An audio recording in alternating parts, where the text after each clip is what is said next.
Yan na mga kabisyo, aangat na dito sa baluarte natin yung unit ni Sir Ryan de la Puente. Dadali na nila kalmado sa pier para isakay ng Tugo para papunta na ng Palawan. May take out pa na bumper si Sir Ryan, pina-extend na niya. Siya na siguro bahala kung paano gagawin niya, kung automatic o extended lang din ang pagkakabitan niya. Pre, dandali. Pre, all goods ba? Naiglip ba bagya? Yan mga kabisyo, kalmado on board. At syempre naka-helper niya si Teng at si Brian naman ay kukumboy. Dala yung ating van para pagsundo sa kanila. Teng, yung mga ano nyo, hard hat, yung best, required yan sa pier.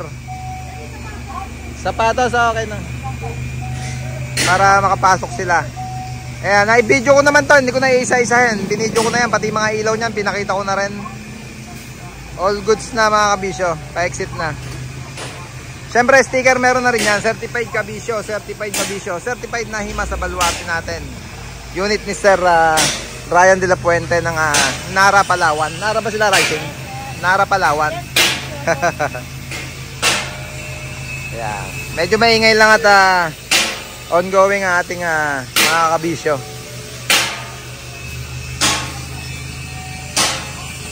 Bubuelo lang muna ng pag-atras. Pre, meron na, naka-ready na. Naka-ready na yung mga hard hat, saka yung vest.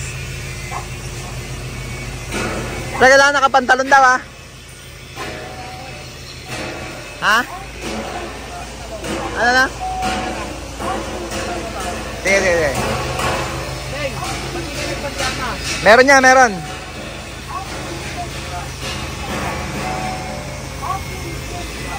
Yung ladder niyan, bagong gawa na. Or kinabit na rin dito sa Plus Japan mga kabisyo. Tsaka yung mga ilaw dyan sa likod. Yung isa pang pahabol ni Sir Ryan de la Puente, ito na. Yung plate light. Kahit meron na yun sa likod, pinalagyan pa rin niya nung nakatutok sa ilaw, sa mismong plate number. Kaya tuwat.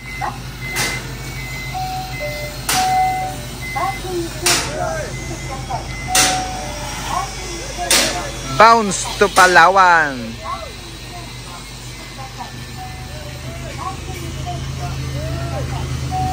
Teng, sakay na. Sakay na, Teng, para ano. Diretso na kayo.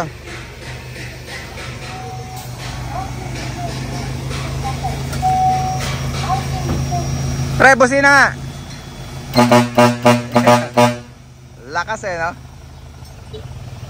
Okay, pre, ingat.